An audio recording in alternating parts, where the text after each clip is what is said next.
This is Vermont Edition. I'm Michaela Lafrac. About 80% of Vermont is forest. 80%. Think about that. These forests define Vermont life in many ways. They're where we go hiking and hunting. They produce the wood for our houses and fireplaces, and the sap we turn into syrup. Forests sequester carbon, clean water, and serve as habitat for thousands of animal species. We rely on forests for a lot, and sometimes those things can conflict with one another. Joining me today in the studio is a panel of guests who work closely with Vermont's forested lands.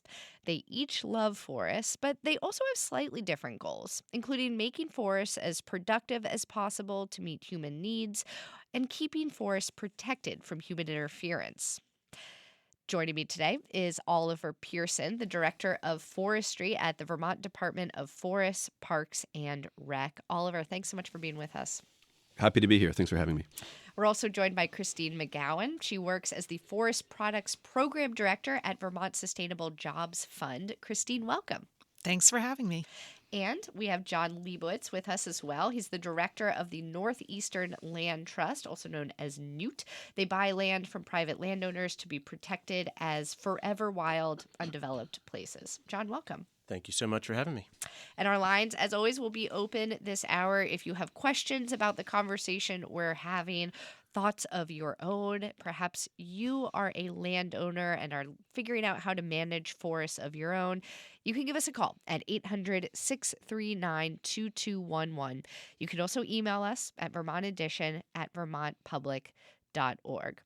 Now, Oliver, when I first started wrapping my head around this show and Vermont's forests, one of the things that was most confusing for me was figuring out, of that 80% of Vermont that's forested land, who owns what, who's in charge of these forests. Can you help break it down for us?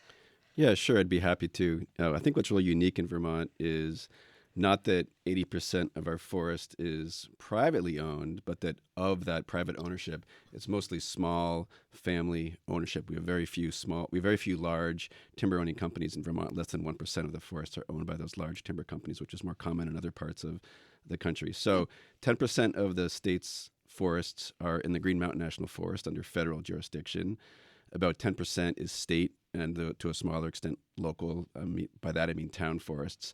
And the other 80% is privately owned, which again is largely small individual families or individuals owning forest land. And those forests, many of those forests are part of the state's tax benefit program called the Use Value Appraisal or Current Use Program, which encourages landowners to manage those forests actively for production purposes. And in return, those landowners receive a discounted property tax rate. And that's a really important part of keeping forests intact, allowing landowners to afford owning forests and maintaining the working forest landscape, which is so integral to the fabric of Vermont, as you said. And tell us a little bit more about where you come in. You're the state forester. There are also county foresters and then folks who do this as their own business, separate from local government.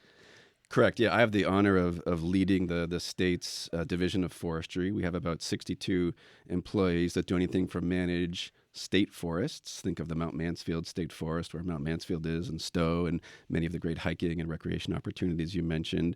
We have 13 county foresters based around the state that work with private landowners on sustainable forest management projects, active forest management. If a landowner says, boy, I really want more wildlife in my forest, what can I do to make my land more suitable for wildlife? We can talk about different forest management interventions that provide mass trees, which is a type of tree that makes food available for wildlife, and how to create gaps for birds and that kind of really important work. So those are our county foresters. So the two big parts of our program are state lands foresters and county foresters. But we also work with communities on town forest management and urban and community forestry. We have a forest health program which helps monitor the spread of invasive species, other forest pests and pathogens which are harmful to our forests. And then finally, we have a forest economy program, which helps track trends in market demand for forest products and advises businesses, be it loggers, sawmills, and other secondary processors making things out of wood, on how to best position themselves vis-a-vis what's happening with local, regional, national, and international trends. So that's us. That's the state. Of course, Green Mountain National Forest is a big property owner, and they have their whole staff. But then, as you mentioned, we're lucky to have licensed foresters working statewide with private landowners, forest landowners, and those licensed foresters run businesses, and they have essentially advise landowners on how to manage their forest land. And if you're part of the current use program that I mentioned, most landowners work with a licensed forester to develop the statutorily required forest management plan, which governs how they're going to manage their forest. So they sort of sit down with the licensed forester and say, here's what I want to get out of my land, and the licensed forester will help them achieve that, also ensure compliance with the state's requirements to receive that tax benefit, and those plans are then submitted to Forest Parks and Rec. And our county foresters, all 13 of them, review every plan. I think there's 19,000 parcels statewide in the current use program, and they review all those plans at least once every 10 years. So it's a really important program for keeping Vermont's forest landscape intact, as I said. Yeah. Well, if you are one of those landowners and participate in the current use plan, or you have questions or concerns about it, we'd love to hear from you this hour. 800-639-2211. John, let's hear a little bit about you and where private lands come in. You're with the Northeast Wilderness Trust. What exactly do you all do? Does your land ever overlap with the lands that Oliver's talking about over here? It doesn't necessarily overlap, but it complements the public lands. And so Northeast Wilderness Trust is taking a step back. We are a land trust, and we are located in Montpelier. That's where our headquarters are, but we work all across the Northeast. We've done a lot of work here in Vermont. And where we focus is working on the private domain exclusively. So Oliver was talking about public lands as well as private landowners that might be enrolled in current use, and that's where there might be a little overlap. So as a land trust, we work with private landowners who voluntarily decide to conserve their land, either through a conservation easement, or in many cases, they decide to sell their land to Northeast Wilderness Trust, and we own quite a bit of land here in Vermont. The thing that makes Northeast Wilderness Trust rather unique in the landscape of different uses on our land is that every acre that we conserve is what's called forever wild. So as a complementary strategy to what Oliver was saying, there's a lot of things that landowners can do to manage their property for wildlife, for different uses, for timber products. They also have a choice to apply what's called a passive management regime, and that's what Forever Wild is. So you can put a legal restriction on your property, whether through a conservation easement or by selling that land to Northeast Wilderness Trust, and we essentially protect it as wild or as self-willed. And a good point of comparison for really what that is, something that more people might be familiar with, is on our public lands. In the Green Mountain National Forest, there's well-known wilderness areas. Those are federally protected wilderness areas. And on those places, the forest is provided legal protection, essentially, to grow old and to be self-willed and to be unmanaged. And in those places, trees grow. They grow old, they grow wild, there's more complexity in the forest over time, they store abundant amount of carbon. And that, on the public domain, is essentially what Northeast Wilderness Trust is doing on the private domain in a voluntary fashion with landowners that are interested in that future for their land. I want to come back to that concept of the old growth forests and why they are so important.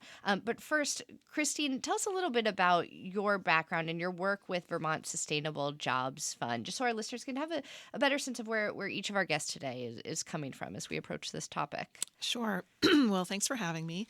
So I work for the Vermont Sustainable Jobs Fund, and we are a statewide nonprofit doing economic development work in a few key sectors. We're maybe most well known for our work in agriculture and the food system. We are the backbone organization for a network called the Farm to Plate Network.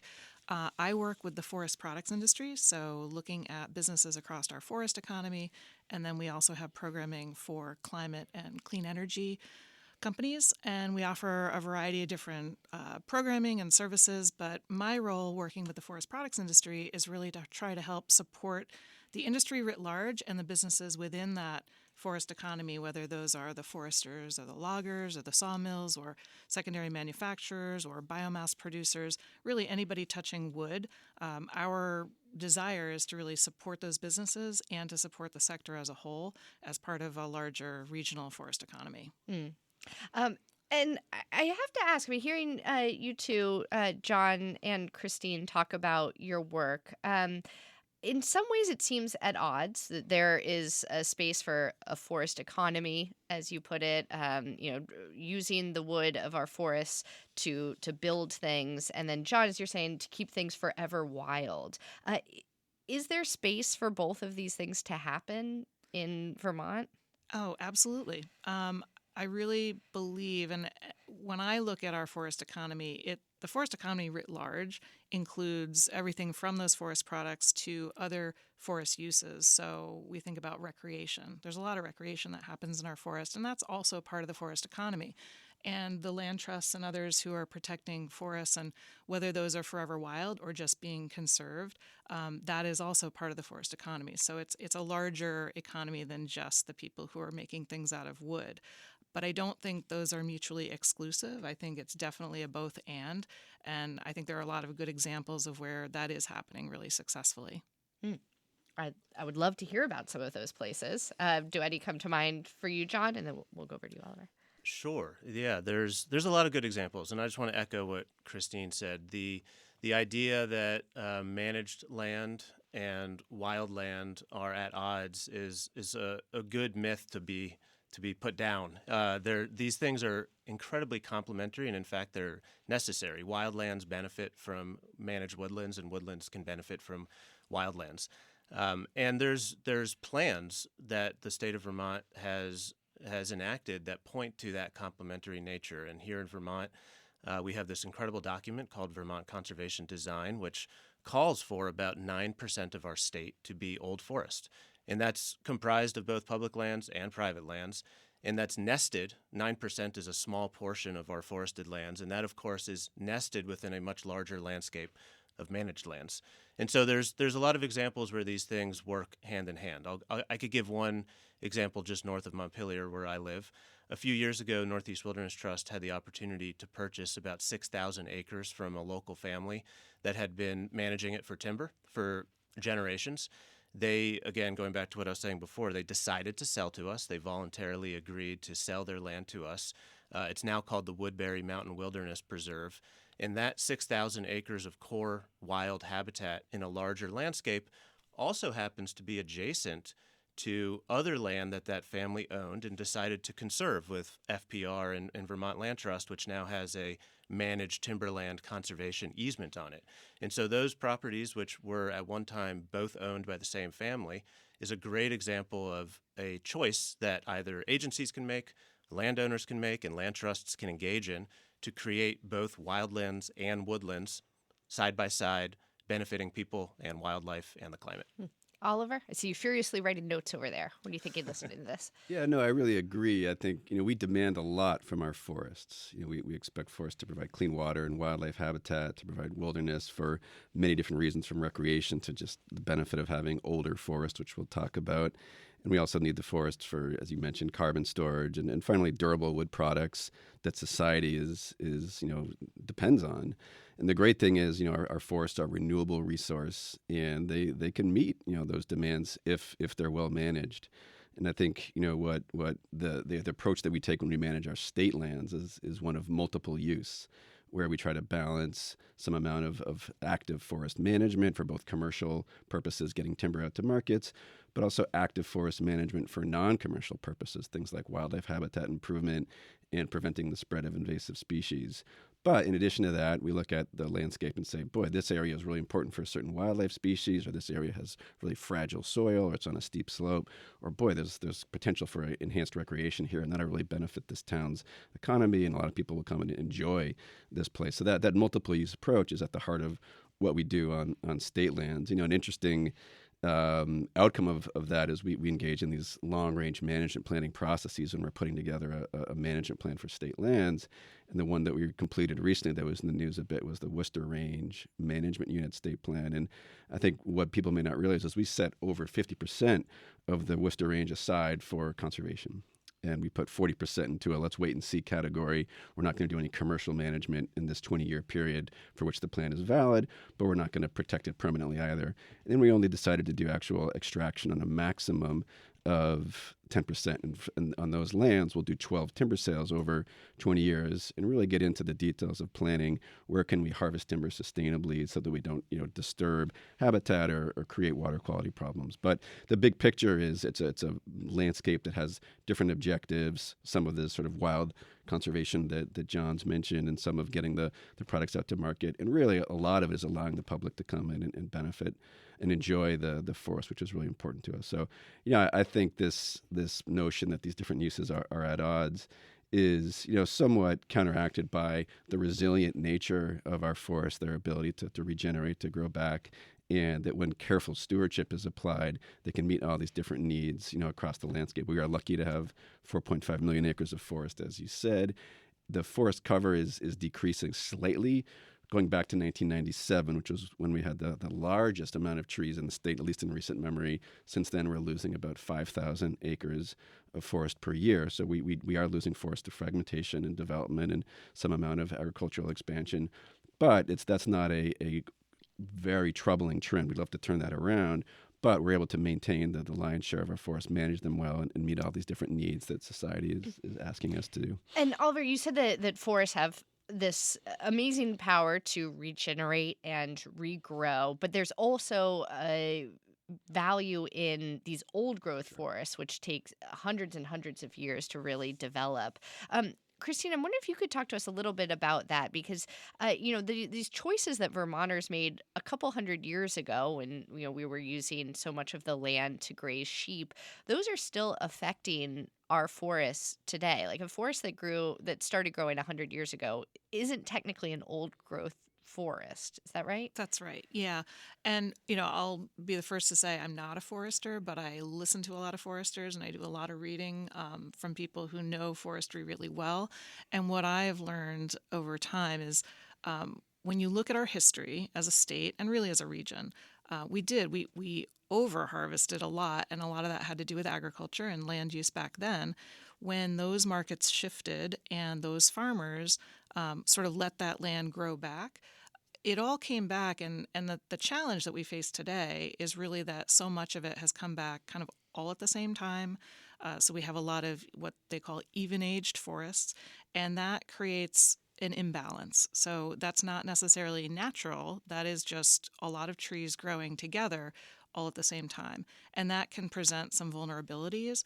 And I think the concern that a lot of people have now is that in the face of climate change, we really, if we want those old growth characteristics, we're going to have to do more active management to get there. But in order to do that active management, there does need to be the economic incentive and the infrastructure in our state and our region to make all of that viable. And that's where the sawmills and other producers come in because in order to do the work, you have to have the people to do the work, the professionalism, and just the places, the markets, and the people to buy the products. We do have to pause here for a short break, but coming up, I want to talk a bit more about the Trump administration's order, which some might have heard about, to increase logging on public lands and how that might impact our region. If you have questions or concerns about that, now's the time to call in. Our number is 800-639-2211. This is Vermont Edition. Stay with us. Welcome back to Vermont Edition. I'm Michaela Lafrac. This hour, we are exploring Vermont's forest management strategy and how land managers and loggers, are trying to balance conservation goals with economic interests. We're joined this hour by John Leibowitz, the Executive Director of the Northeast Wilderness Trust, a nonprofit land trust based in Montpelier. We also have Vermont State Forester Oliver Pearson with us from the Department of Forest, Parks, and Rec, and Christine McGowan with the Vermont Sustainable Jobs Fund. And let's go to the phones first here before we dive into some of the federal news that might impact our forests in Vermont. We have Ken in Pittsford calling in. Ken, you're on the air. Go ahead. Hello, can you hear me? Hi there. I can't. Let me see if I can hear you. Ken, can you hear us? Yes, I can hear you. All right, great. Well, what were your thoughts listening to the conversation? I was glad to see that you've got this topic on the air. It's important to me.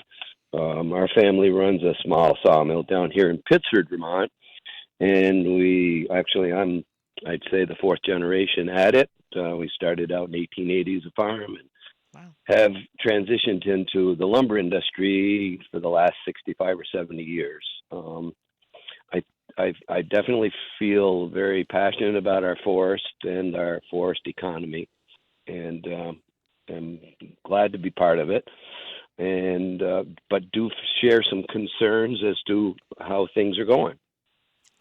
What is one of those concerns, Ken?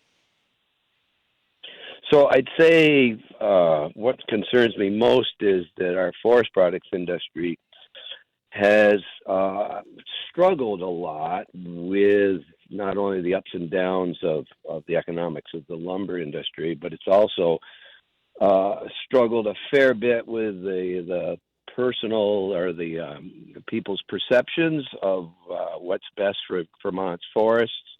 We have a lot of landowners who are new to Vermont and new to the working lands. And when I say new, I mean in the last 15 or 20 years.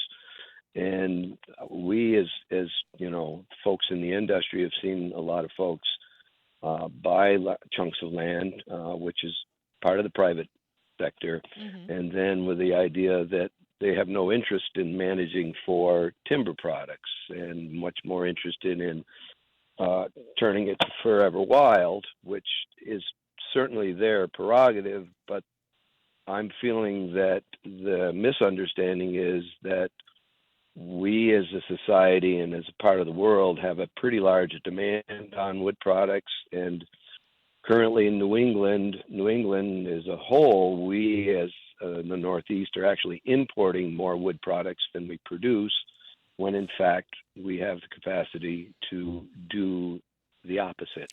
Ken, this is so interesting. I'm so glad that you're calling in as somebody who has like generations of institutional knowledge about the timber industry and managing lands. I'd love to get all of our guests' thoughts on what you're saying here. And we'll start with Christine, since your work focuses so much on the woods products industry. Is what Ken's saying about struggling, sawmills struggling to get enough timber, is that something you're hearing about a lot? Yeah, and I think in the last few years, we've certainly seen more contraction in the industry, and so there are fewer sawmills. I mean, there used to be a sawmill practically in every community, and it was a really big part of many of our rural communities. And today we have fewer and fewer, what is it, maybe less than 50 at this point, sawmills in Vermont. And the impact that has is when we try to do that forest management I was talking about earlier, you have to have places to bring that material. Again, there's sort of that economic piece to the puzzle. Yeah. And so sawmills like Ken's sawmill or others in the state, when there are fewer and fewer, it means that loggers need to go further and further to bring those products to market. And that's more of a cost. There's a cost to those rural communities that are losing that infrastructure. So that is a problem, I think, for all of us when we think about where is the wood coming from, because the demand for wood products is not going down, but where we get it and how far it has to come to us is something that we really have to grapple with.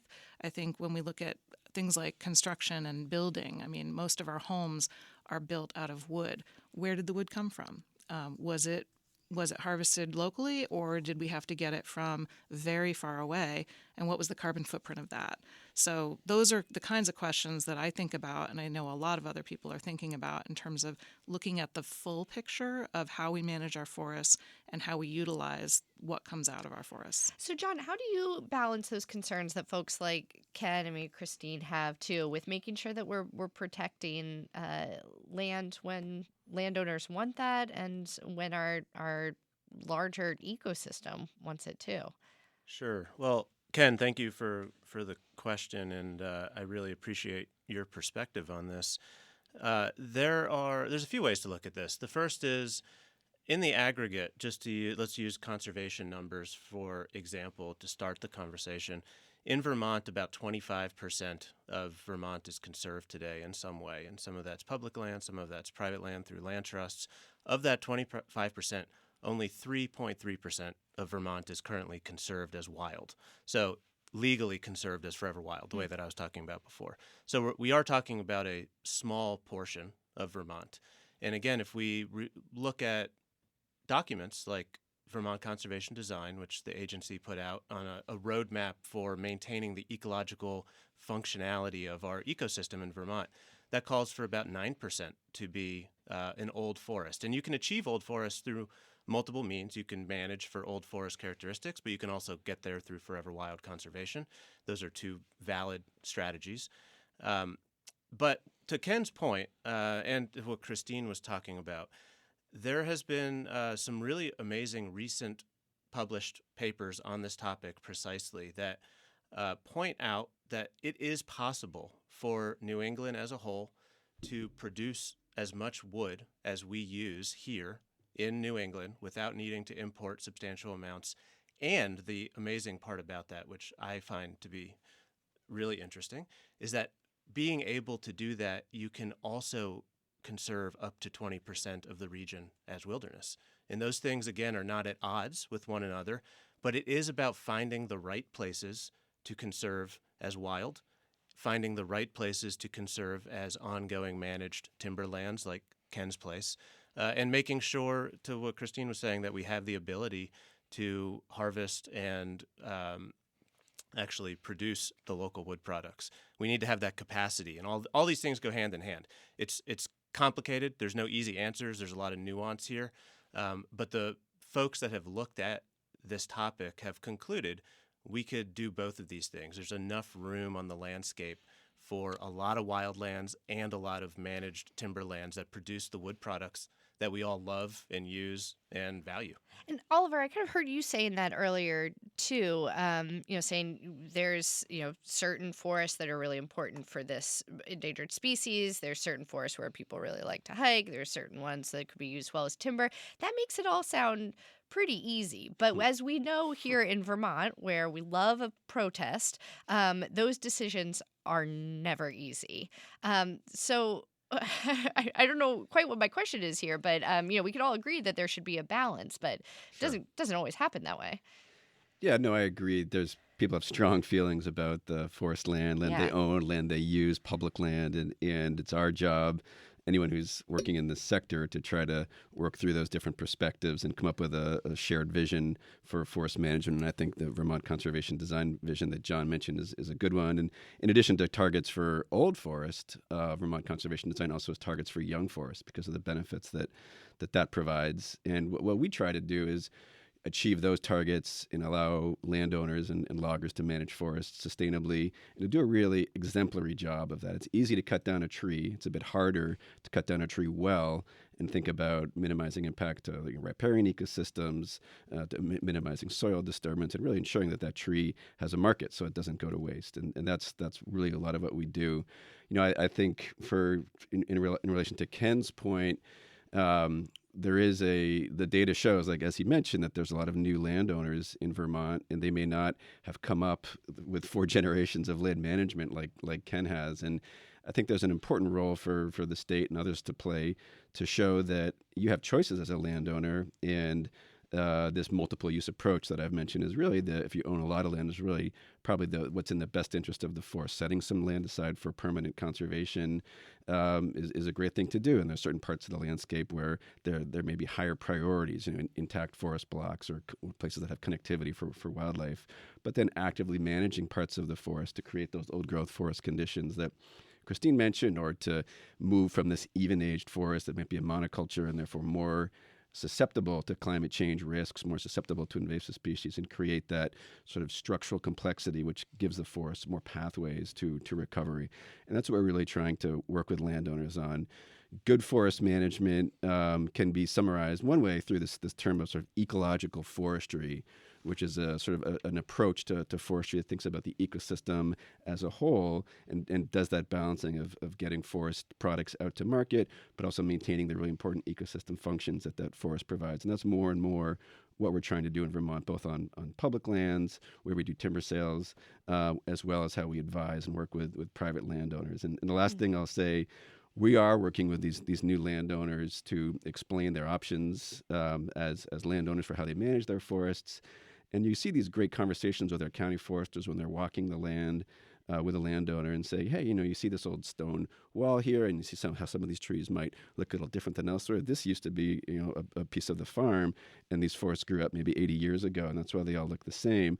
We could come in here and do a little bit of harvesting, and that would either release some species because they'd have some more sun to grow and they would thrive, or other, forest management actions to achieve whatever the landowner's goals are. And so I think I would say to Ken, that's a great observation about those new landowners, and we are trying to help them understand their options and get our county foresters out as much as their time allows to help educate these landowners about how the forest grows and what their options are.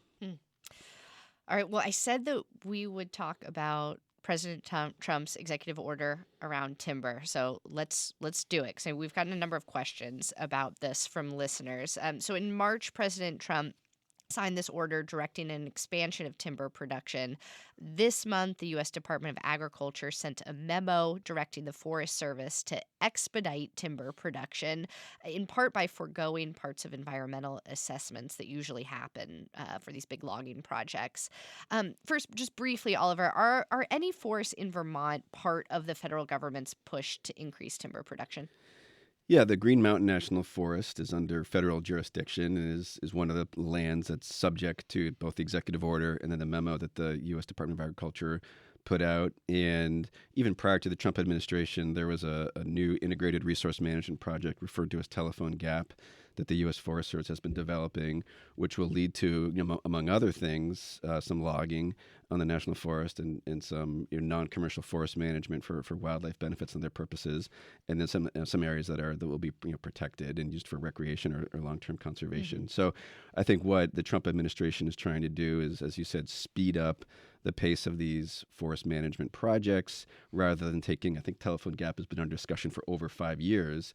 So rather than taking 5 years to put together a forest management project, they'd like to accelerate that pace through different approaches, some of which, as you mentioned, could involve streamlining some of the regulatory reviews that really under law need to take place prior to a timber sale and any kind of extractive activities happening on federal land. So I think we haven't seen the rollout of that yet on the Green Mountain National Forest, but there's a good chance that the Forest Service will begin to implement that executive order in the near future. We have state forests that abut the Green Mountain National Forest, and we've had a great working partnership with them, and we'll continue to work with them as they enter this new paradigm. But for the state of Vermont, all the standard practices that we take to prepare for a timber sale and do all these different environmental assessments, those will remain intact on our lands. Okay. And yes, the Telephone Gap area of the Green Mountain National Forest is between Pittsfield and Chittenden. And this winter, we also saw some conservation activists protesting the logging project that was in its final review stages after, as you said, about over 5 years of planning. Well, I want to bring in one more voice to the conversation here. Speaking of conservation activists, Zach Porter is the executive director of Standing Trees, which is an advocacy organization that works to protect forests on New England's public lands. Zach, thanks for calling in. Well, no, thank you for having me. So I know your group is part of this national network that's been pushing back against the Trump administration's efforts to increase logging on public lands. What are some of the forests in northern New England that could be affected that you're focusing on right now? Well, thanks. Yeah, Standing Trees is based here in Vermont, and we work across New England to protect state and federal public lands. And we work in coalition with, over 100 other organizations nationwide that are very concerned about the way our public lands are managed. And here in New England, it's our Green Mountain National Forest here in Vermont and the White Mountain National Forest in New Hampshire and a little bit in Maine that are at risk here with these executive actions by President Trump, by Secretary Rollins, which really, like in many other ways, are a demonstration of kind of, trying to grab executive power here, take power away from the public, the ability of the public to engage in decision making. And it really is a way of taking the public out of public lands. That's what we're seeing happen with public lands right now at the federal level. Meanwhile, at the state level here in Vermont, we don't even have an equivalent of the National Environmental Policy Act, something that allows the public a seat at the table and ensures that our agencies look before they leap when they approach a project of any kind. So in this case, we're going to see, the Forest Service be able to move forward without doing a assessment of a range of alternative options to what they want to do, the way they've been required to in the past. The public is going to be stripped of one of its public comment opportunities, and it's going to be much harder for the public to hold federal agencies accountable when they move forward with a project that might be illegal. So this is really more of the Trump administration's attempt at wresting control, increasing executive power. It's an assault on one of our bedrock environmental laws, the 1969 National Environmental Policy Act. And it's coming to our home forest here. Briefly, Zach, I wanted to ask you about one element of this recent memo from the U.S. Department of Agriculture. It says that national forests are in crisis due to wildfires, insects and disease outbreaks, and invasive species. And they say that logging could potentially help with the spread of those issues. I'm guessing you don't agree, but I'm wondering if you could explain why. And then we will have to take a short break. Yeah, put simply, there is no emergency on our federal public lands or in our forests generally. It's a manufactured crisis that is serving this administration's goals in the same way as stripping free speech rights and other ways that this administration is attacking the American public right now. And our forests simply do not need logging to address these issues. So, insects, disease, fire, they're all natural parts of our forest, and typically logging makes those worse, not better. So, if we want to increase resilience, if we want to make sure that our forests are adapting and evolving in the face of climate change, dealing with the extinction crisis, we know the best thing that we can do is to lean into where we have mature and old forests, let them continue to grow old. And in fact, on our public lands, we have far older forests on average than we do on private lands, far healthier, far more structurally complex forests, as some of our speakers have been talking about, on public lands than we do on private lands. So that's Zach Porter. I'm sorry, Zach, we have to cut you off in order to take a short break here. Zach Porter is the director of Standing Trees, an advocacy organization working to protect forests in New England. Thanks so much for calling in. We're going to take a break, but when we come back, I'd love to have our guests weigh in on some of the comments Zach was just making about current perceived or real threats to forests on public lands. This is Vermont Edition. Stay with us. Welcome back to Vermont Edition. I'm Michaela Lafrac. If you're just joining us, we are discussing the future of forest management in Vermont. Our guests are Vermont State Forester Oliver Pearson with the Department of Forest, Parks, and Rec, Christine McGowan with the Vermont Sustainable Jobs Fund, where she works to create jobs in the wood products industry, and John Leibowitz, the Executive Director of the Northeast Wilderness Trust, a nonprofit land trust based in Montpelier. They protect nearly 100,000 acres of wildland. land in New England. Now, just before the break, we were talking about President Trump's executive order to increase logging on public lands. We heard from a activist who shared a lot of concerns about that with us today. I'd love to hear from each of our guests about how these new efforts from the administration could affect your work and whether or not you agree with Zach Porter from Standing Trees about some of the negatives. And we'll start with you, Oliver. Sure, thanks. I like to think that what happens on federal land is something that we can influence as citizens, but it's not exactly in our jurisdiction as the state, and we're going to continue to do exemplary and excellent forest management on lands that we control using a process that is defined by statute and that we believe in and support. So I think to some of the comments that Zach made, Zach mentioned that we don't have a National Environmental Policy Act equivalent in Vermont, and that's a federal law, and it's true that federal law does not apply to Vermont. But we do have, for any decision we make on how we manage state lands, a very involved environmental review process with multiple opportunities for public comment, transparency. We do public scoping to get ideas for how we're going to manage the forest. Then we get public input on a draft management plan. We get comments, and we explain how every single one of those comments was or wasn't incorporated in the final version of the plan. And then we implement that plan based on that agreed to approach. And I would hold that approach up, which involves very rigorous assessments from biologists and ecologists and foresters and others, up in front of any other approach nationwide, as really striving to ensure what we're doing meets the public's expectations for the forests and ensures that forest will be around for generations to come. And it's interesting. Foresters, like biologists and everyone else, really love trees. And when they're sort of criticized as focusing more on harvesting and extraction, you have to remember that foresters' main goal is to promote forest regeneration and keep trees around for future generations, and that's at the core of what we do.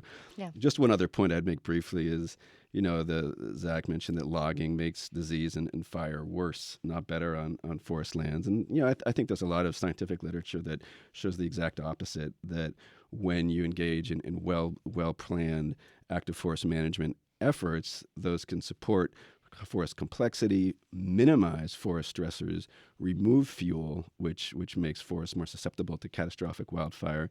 And we're not really operating with many of our forests in old growth conditions. We're operating in forests that are 20, 40, 60, 80 years old and are regrowing from agricultural abandonment. And those forests really benefit from active management, including logging, to make them more resilient to climate change. And there's a lot of data to back that up. And that's really what we're trying to achieve through our active forest management projects. John, I'd love for you to weigh in there. This memo that we're talking about from the U.S. Department of Agriculture, again, said that national forests are in crisis. Zach Porter said that crisis is manufactured. As somebody who works to protect our forests, keep them forever wild, what do you think? So I agree with quite a bit of what Oliver was just saying, with one slight pivot. And I think where we might slightly differ, or perhaps there's more overlap than we think, is that there are many good reasons to manage forests, and there are many documented benefits for managing forests. And I think there's good reason to do that in many cases, but there's also ample evidence that does show that in many cases, leaving forests alone is another equally valuable strategy to building resilience and building forest health. And so again, I really like to focus on it's not an either or thing, it's really a both and thing. And in Vermont, we have this amazing benefit of being right across the lake from one of the greatest examples of rewilding or wilderness protection on planet Earth, and that's the Adirondack Park. And to use that as an example, about 100 years ago, the Adirondack Park was created, and over the course of the century, over 2 million acres of that park, the Forest Preserve in New York, is protected as state constitutionally protected wilderness or forever wild. In the Adirondack Park today, where there's been very little management and no logging in over a century in many of those places, is healthier and more biodiverse and storing more carbon than it was a century ago. That is not to say that there is not a place for management on public lands or on private lands. It's simply to say that there is the right place to manage in some places, and there's the right place to not manage in other places. And that's really the value of a holistic approach to conservation. It's drawing lines, in my opinion, between, well, this is private, it should be managed this way, this is public, it should be managed that way. It's really about what's the ecologically right or wise choice for whatever forest you're looking at. And that transcends political boundaries. And so the Adirondacks are a good example of large scale, landscape scale wilderness protection that proves that's a valid strategy. And there's also other reasons to manage elsewhere. I look at those mountains every day. It's a great Love view. them so much. Christy, I'd love for you to weigh in here. How do you see this executive action around increasing logging affecting your work here in Vermont? Well, because it's focused on the federal lands, it's not really going to affect what I do with businesses that are mostly focused on work on private lands. I will say that I think what we need looking to the future is flexibility and the ability to, look at case by case, perspectives. So you're right, John, that, there are places where it's absolutely appropriate to have wildlands, and there are places where it's really appropriate to do some active management. And we have to have the flexibility, particularly in the face of climate change, to be able to do both and to make those decisions and to course correct over time as we learn more. And the beauty of our forests is that they are complex and the issues facing them are complex, and we're learning new things all of the time. And we're really fortunate here in Vermont where we have some of the best researchers that are doing some of that work right here at UVM. And, so we are just so fortunate to have that, and we can lean on them more and more to understand what is happening in our forests and do the best thing for them and for the rural communities that depend on them. Let's take another call from a listener here. We have Michael on the line in Windsor. Michael, thanks for waiting so patiently on the line there. What's your question or comment?